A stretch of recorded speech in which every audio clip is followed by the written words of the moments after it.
बिस्मिल्लाहिर्रहमानिर्रहीम। क्या हाल है प्यारे बच्चों। फोर्थ क्लास की मैथमेटिक्स की अगली क्लास हम शुरू कर रहे हैं। पिछली क्लास में हमने फ्रैक्शन के बारे में पढ़ा था। आज भी हम इसी टॉपिक को जारी रखेंगे और पिछली क्लास में हमने 4 सवालात किए थे। आज हम 5वें सवाल से अपने सबक का आगाज करेंगे। आगे बढ़ने से पहले पिछली चीज़ें मैं कुछ रिपीट कर देता हूँ ताकि आप पिछले वाले लेक्चर से इस लेक्चर को जोड़ पाएं। ये बात ध्यान में रखिए कि हम फ्रैक्शन पढ़ रहे हैं और फ्रैक्शन जो है वो किसी पूरी चीज़ के हिस्सों को डिस्कस करती है। जैसे ये एक आपके पास स्केल है, अगर इस स्केल के मैं बराबर बराबर 5 हिस्से कर लूँ, ठीक है, तो ये जो एक हिस्सा होगा इस एक हिस्से को आप बोलेंगे इसका, क्योंकि 5 हिस्से किए हैं तो ये एक हिस्सा कहलाएगा 1/5। ठीक है। अगर हम इन 2 हिस्सों की बात करें तो ये वाले जो 2 हिस्से हैं ये कहलाएंगे 2/5। ठीक है। तो इसको 2/5 भी बोलते हैं, इसको 1/5 भी बोलते हैं, इसको 2/5 भी बोलते हैं। ठीक है। तो सबक शुरू करते हैं अपना। A short way to write 1/2 is 1/2। ठीक है। 1/2 किसी भी चीज़ का 1/2 का मतलब ये कि ये एक चीज़ थी, इसका हमने हाफ कर लिया। ठीक है। तो ये जो 1/2 होगा ये वाला, इसको हम शो करेंगे 1/2 से, क्योंकि इसके टोटल हमने कितने हिस्से बनाए थे, 2। वो नीचे आ जाता है और जिस हिस्से की बात करते हैं वो हिस्सा ऊपर आता है। ठीक है। तो अब ये नोटेशन आपको याद रखनी है कि 1/2 का मतलब 1/2 होता है। ठीक है। इसके बाद अगला टॉपिक है this way of writing is called the fraction notation. ठीक है। आपने ये जो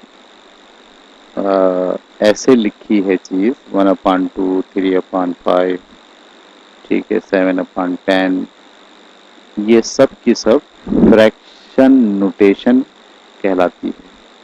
यानी जब आप ये जो अपॉन, ये जो बटा का निशान है, उर्दू में इसको कहते हैं बटा, 4/6, 4/6, इंग्लिश में कहते हैं अपॉन, ठीक है, उर्दू में कहते हैं बटा। तो जब भी आप ऐसे लिख रहे हो तो इसको आप कहते हैं फ्रैक्शन नोटेशन। ठीक है। अगली बात कहते हैं the fraction notation for 2/7 is 2/7। तो 2/7 के लिए आप क्या लिखेंगे, 2/7। 1/4 के लिए क्या लिखेंगे, 1/4। 1/4 या 1/4 दोनों को 1/4 से। 5/6, 5/6 का मतलब क्या है, 6 हिस्से किए थे उसमें से 5 की बात हो रही है। 5/6 का मतलब ये है कि आपने टोटल कितने हिस्से बनाए हुए हैं, 6 बनाए हुए हैं। ठीक है। एक चीज़ के टोटल 6 पार्ट किए हुए हैं और उसमें से आप इस एक को छोड़ के इस 5 पार्ट की बात कर रहे हैं, तो ये कहलाता है 5/6, 5/6 या 5/6। ठीक है। चलें अब हम चलते हैं अगले सवालात को हल करने की तरफ। आप कापी पेन निकाल के रखिए और मैं समझा दूंगा। आप फिर वीडियो को रोकेंगे और रोकने के बाद हर सवाल को जिस तरह मैं समझा रहा हूँ वैसे ही आप करेंगे। 5वां सवाल हम पढ़ने जा रहे हैं। ठीक है। Right the following numbers in fraction notation. ये जो आपके सामने लिखी गई है इसकी फ्रैक्शन नोटेशन आपको लिखनी है। 1/5 क्या होता है, 1/5। तो अब आप कापी के अंदर पहले ये सवाल लिखेंगे, ये वाला पूरा। ठीक है। ये सवाल लिखने के बाद फिर आप उसके नीचे सब सवाल लिखेंगे। 1/5 और 1/5 के सामने लिखेंगे 1/5। 3/4, आपको पता है ना क्वार्टर्स का मतलब 4 हिस्से बनाते हैं हम। उसमें से 3 की बात हो रही तो ये आ गया 3/4, 3/4। 4/6 का मतलब 4/6, ठीक है। 2/3 का मतलब 2/3। 9/10, 9/10। 7/8, 7/8। तो ये आप 6 सवाल ऐसे ही लिखेंगे और लिखकर सामने उसकी फ्रैक्शन नोटेशन, ये आपको सेंटेंस में बोला गया है और ये उसकी क्या है, फ्रैक्शन नोटेशन है। ये सवाल आप सब करेंगे, ठीक है। अब हम आ गए क्वेश्चन नंबर 6 की तरफ। क्वेश्चन नंबर 6 में क्या कह रहे हैं, right the following numbers in words. अब ये फ्रैक्शन नोटेशन में दिया गया है हर चीज ना आपको, इसको आपको वर्ड में लिखना है। तो वर्ड में कैसे लिखते हैं, जैसे ये लिखा हुआ है, इसको आप क्या लिखोगे, 5/6, ठीक है, 5/6।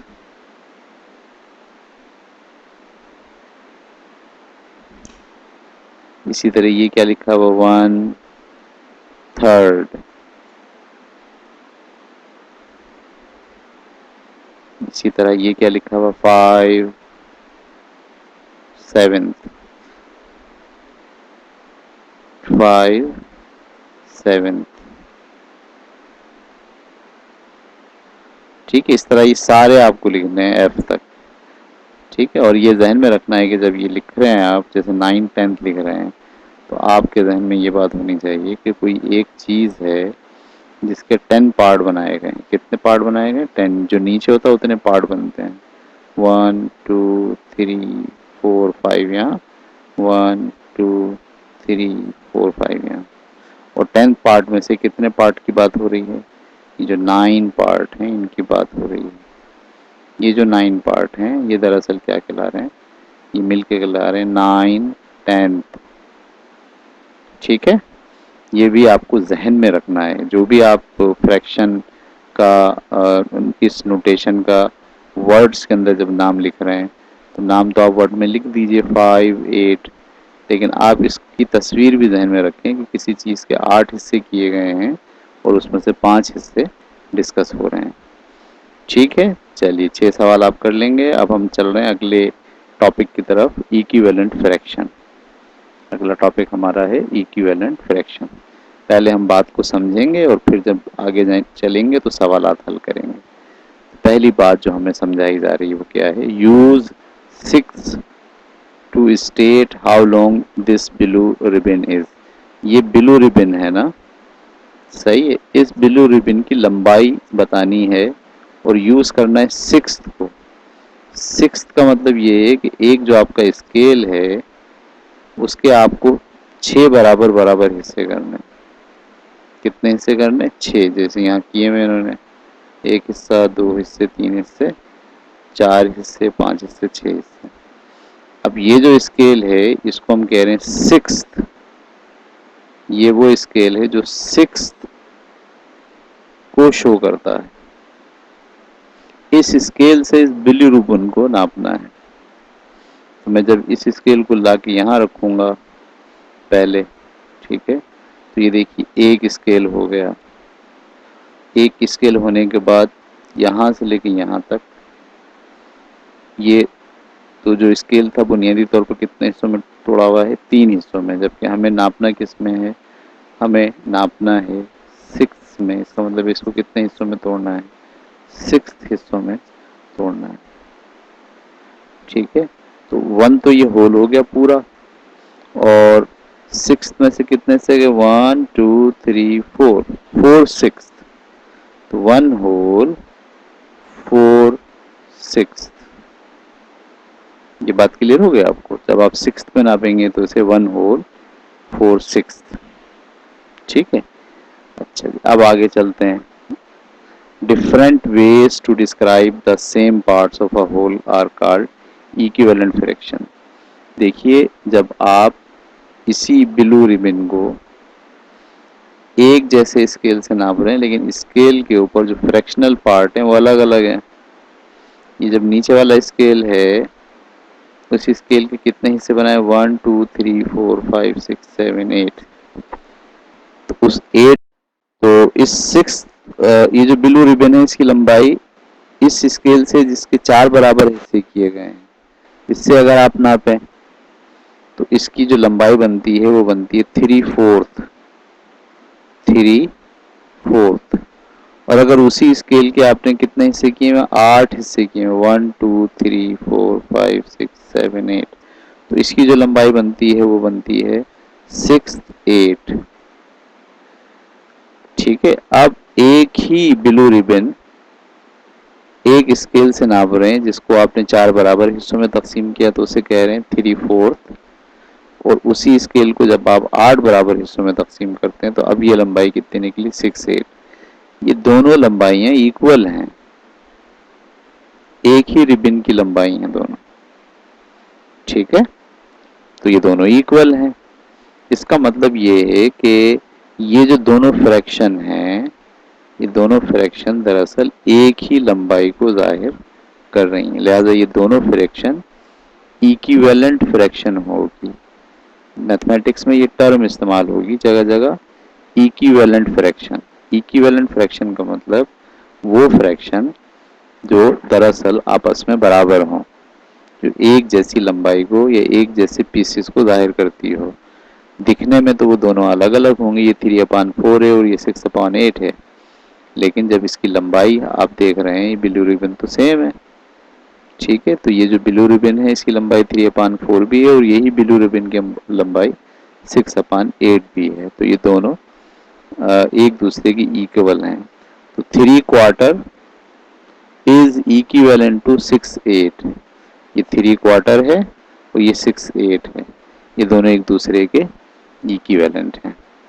ठीक है, तो नतीजा क्या निकाला नीचे देखिए, we can write 3/4 is equal to 6/8। यानी जब भी इक्विवेलेंट जो है वो फ्रैक्शन होगी हम उनको इक्वल जाहिर करेंगे, और इक्वल जाहिर करने के लिए हम इक्वल का निशान लगाएंगे।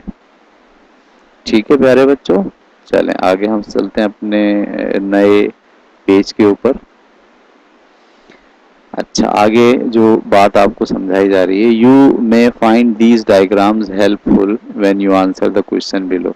आपको ये जो डायग्राम है इस डायग्राम को अच्छे तरीके से देखना है। Diagram A, diagram B, diagram C, D, E, F और जी।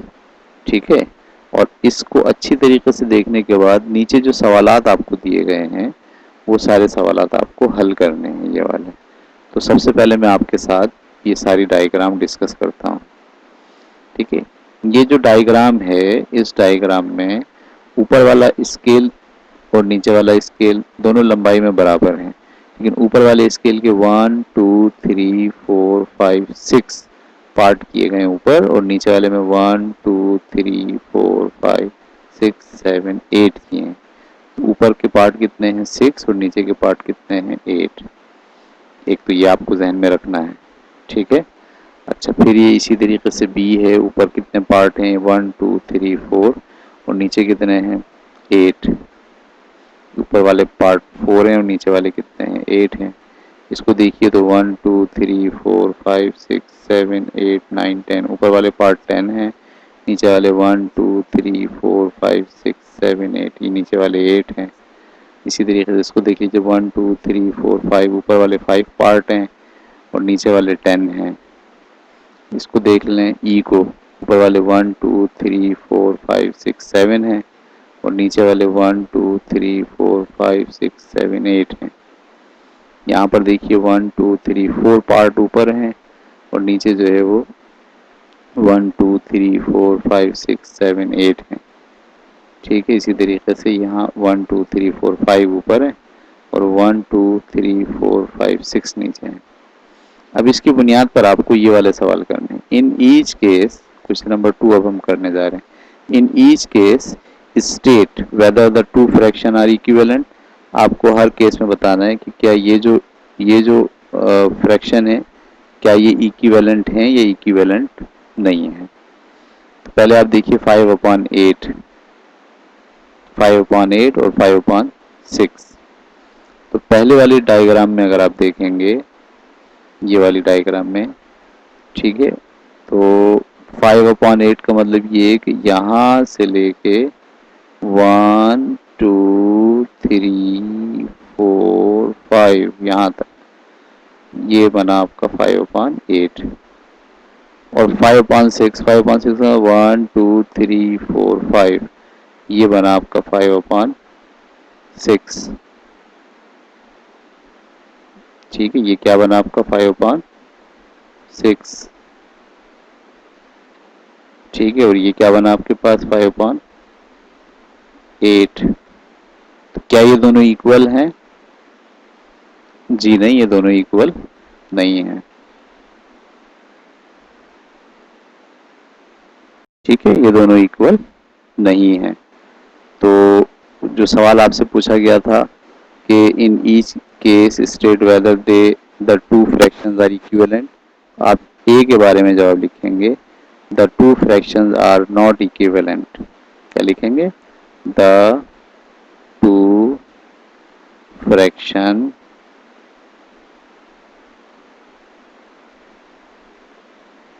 Are not equivalent. ठीक है, चलिए अगला सवाल देखते हैं हम, ये वाला 4/8 और 4/6 क्या ये इक्विवेलेंट है? कौन सी डायग्राम ऐसी है जिसमें 4 और 6 का कॉम्बिनेशन है? ठीक है, 4 और 6 का कॉम्बिनेशन कहाँ है? 4/8 और 4/6 यानी 6 और 8 ऐसी डायग्राम देखिए जिसमें 6 बराबर हिस्सों में तोड़ा हो और 8 बराबर हिस्सों में तोड़ा हो। तो यही डायग्राम है 1 2 3 4 5 6 7 8, ये 8 हिस्सों में तोड़ा है। और ये ऊपर वाले में कितने में तोड़ा हुआ? 1 2 3 4 5 6।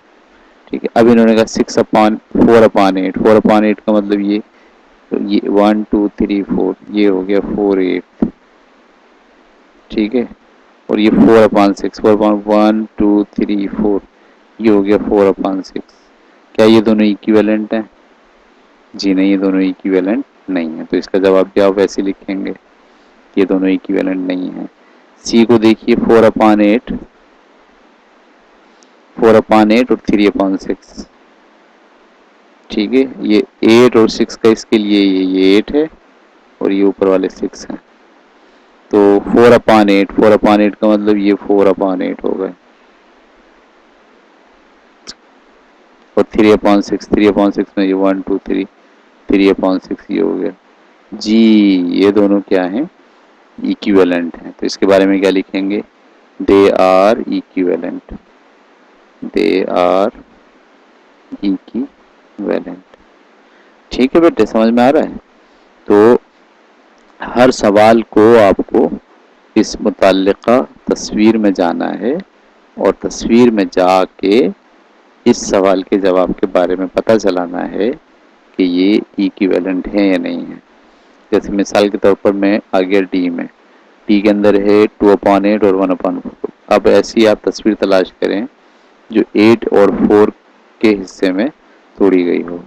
तो मुझे ये तस्वीर दिख रही है बी। ठीक है, जिसके नीचे वाले हिस्से कितने हैं? 1 2 3 4 5 नहीं, ये तो 10 है और ऊपर 4 है। नहीं, हमें 4 और 8 ऐसा स्केल ढूंढना है जो 4 और 8 में तोड़ा गया। वो ये रहा, देखिए एफ में।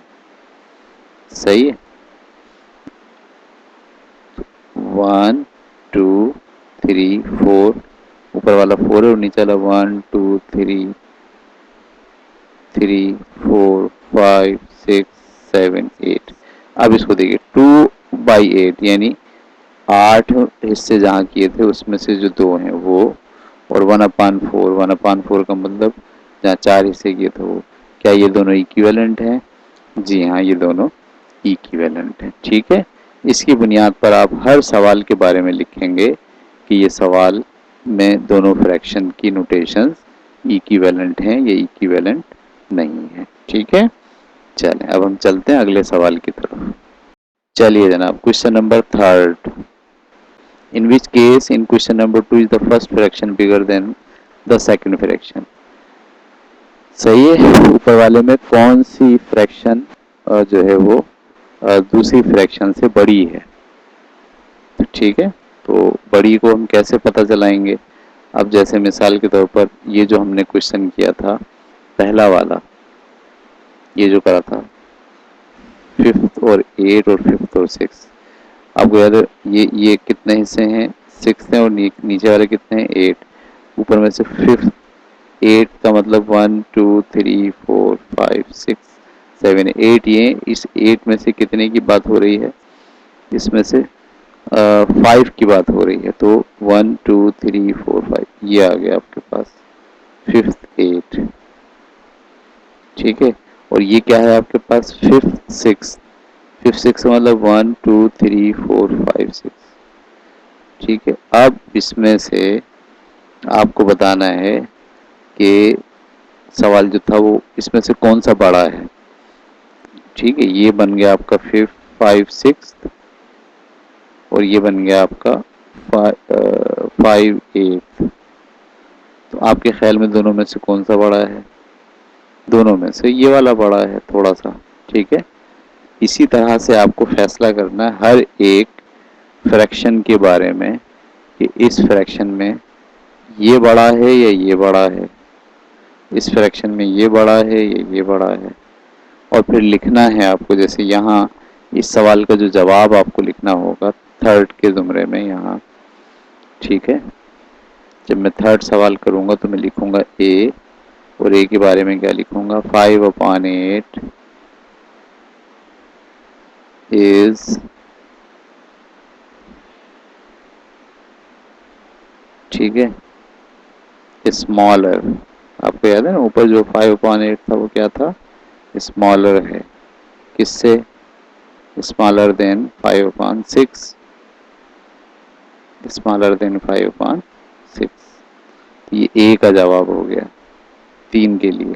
फिर आप इसी तरीके से बी को देखेंगे तस्वीर के अंदर, फिर आप इसी तरीके से सी को देखेंगे और हर एक के बारे में ऐसे जवाब लिखेंगे। ठीक है, पॉज कीजिए वीडियो और पॉज करके अभी इन सारे सवालात को रोकिए यहाँ पर, और रोकने के बाद हर सवाल के बारे में आप फैसला कीजिए कि इसमें से दोनों फ्रैक्शन में से कौन सी फ्रैक्शन बड़ी है, कौन सी इक्विवेलेंट है, कौन सी बड़ी है। दूसरे सवाल में इक्विवेलेंट हम मालूम कर चुके थे और अब हम मालूम करेंगे कौन सी बड़ी है। ठीक है, चलिए तीसरा सवाल हो गया। अब हम आ गए क्वेश्चन नंबर 4 पर। क्वेश्चन नंबर 4 में कहा गया है in each case arrange the fraction from smallest to biggest, the different fraction all refer to the same whole. ठीक है, यानी इनमें आपको बताना है सबसे छोटी कौन सी है, सबसे बड़ी कौन सी है और उससे बड़ी कौन सी है। सही है, तो एक ही स्टिक के 5 हिस्से करने हैं, 4 हिस्से करने हैं और 3 करने हैं। तो आप बड़े मजे से जो है ना, एक स्टिक 3 फ्रैक्शन है तो आप 3 इसमें वो बना लीजिए।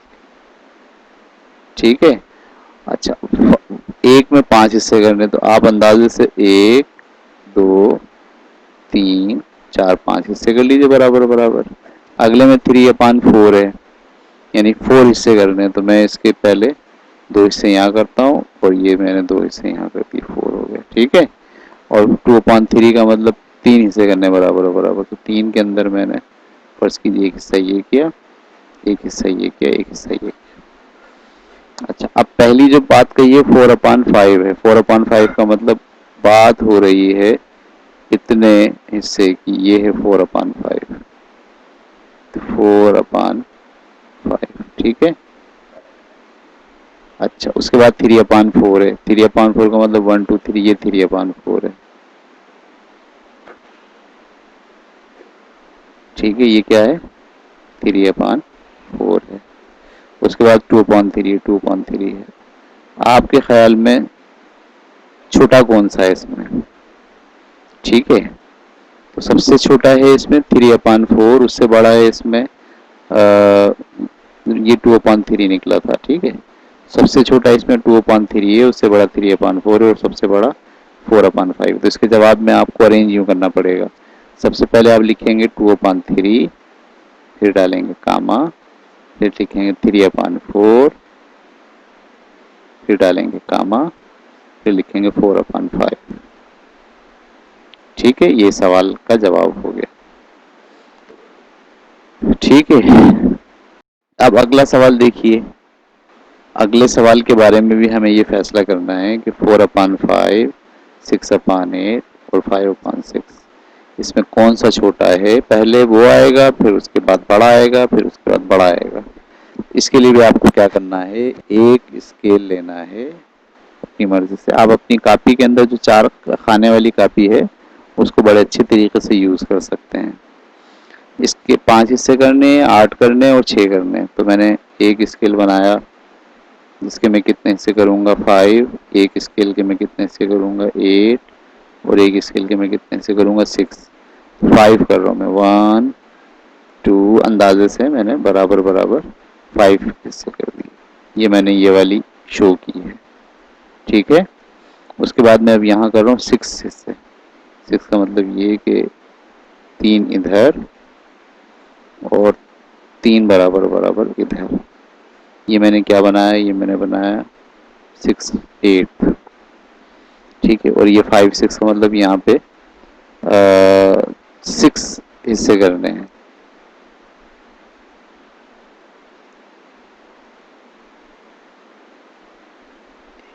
ये बनाया मैंने 5 6, ठीक है ना, क्योंकि 1 2 3 4 5 6 हिस्से कर दिए। अच्छा, अब ये जो 6 8 है ये मैं यहाँ बना रहा हूँ, यानी 8 बराबर बराबर हिस्से करने हैं। तो मैंने यहाँ पे पहले ये 2 बराबर बराबर किए, ये 4 हो गए, ठीक है। उसके बाद फिर मैंने यहाँ पे 2 बराबर बराबर हिस्से किए, ये 8 हो गए। अब हमें पता चल गया कि इसमें 4/5 कौन सा है, 6/8 कौन सा है और 5/6। अच्छा, 4/5 का मतलब बात हो रही है 4 हिस्सों की, इन 4 हिस्सों की, ठीक है। इन 4 हिस्सों की बात हो रही है। अच्छा, 6/8 में कितने हैं, 8 हिस्से हमने ये बनाए थे। 6/8 का मतलब 1 2 3 4 5 6। बात हो रही है इन 6/8 इस हिस्सों की, ठीक है। और 5/6 में बात हो रही है 1 2 3 4 5, ये 5/6। अब हमें ये पता चलाना है सबसे बड़ा कौन सा है, फिर उससे छोटा कौन सा। पहले छोटा पता चला, आपके ख्याल में सबसे छोटा कौन सा है इसमें। देखिए, ये सबसे छोटा ये है, यानी 6/8। तो आपने लिखा पहले 6/8 कॉमा। अच्छा, इसके बाद कौन सा बड़ा है, इसके बाद ये वाला बड़ा है। ये क्या है, दरअसल ये है 5/6, ठीक है। और उसके बाद सबसे बड़ा कौन सा है आखिरी के अंदर, आखिरी के अंदर सबसे बड़ा ये वाला है, सही। और ये है क्या, दरअसल ये 5/4 है।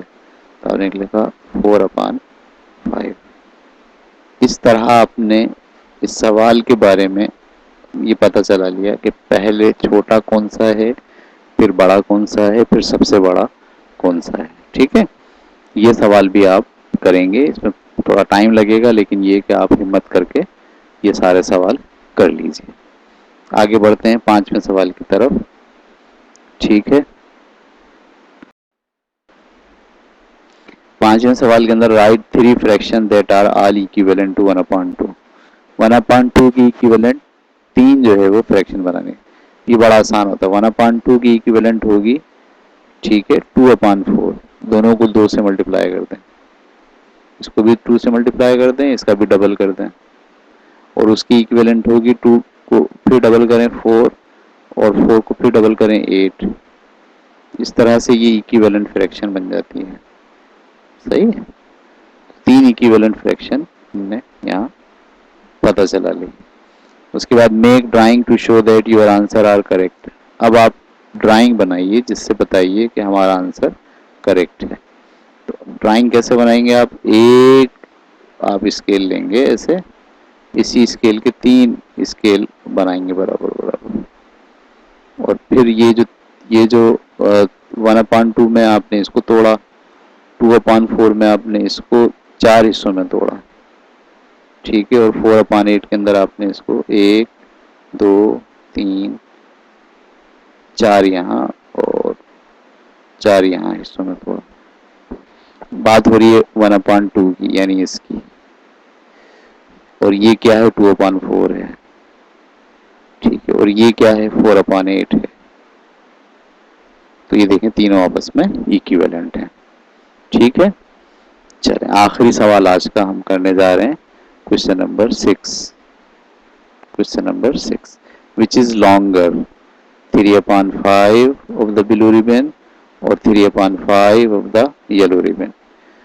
ठीक है, ये जो येलो रिबन है इसका 3/5 क्या होगा, 1 2 3 4 5 था, इसमें से 3/5 ये है,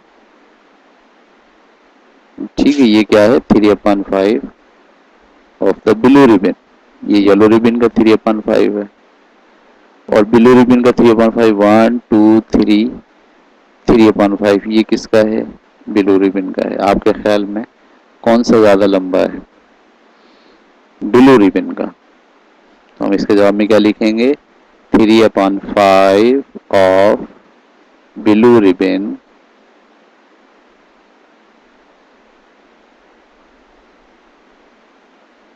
इज लॉन्गर,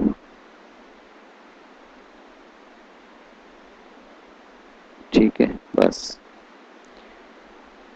ठीक है प्यारे बच्चों, आज की क्लास काफ़ी लंबी हो गई है, लेकिन आप थोड़ी सी हिम्मत करें और सैटरडे वाले दिन भी आप इसमें टाइम लगा सकते हैं, और जितना आप प्रैक्टिस करेंगे उतना आपका मैथ अच्छा होगा। ये सारे सवाल कोशिश करके अपनी कॉपी के अंदर करें। ठीक है, आज के लिए इतना काफ़ी है। अल्लाह हाफिज़।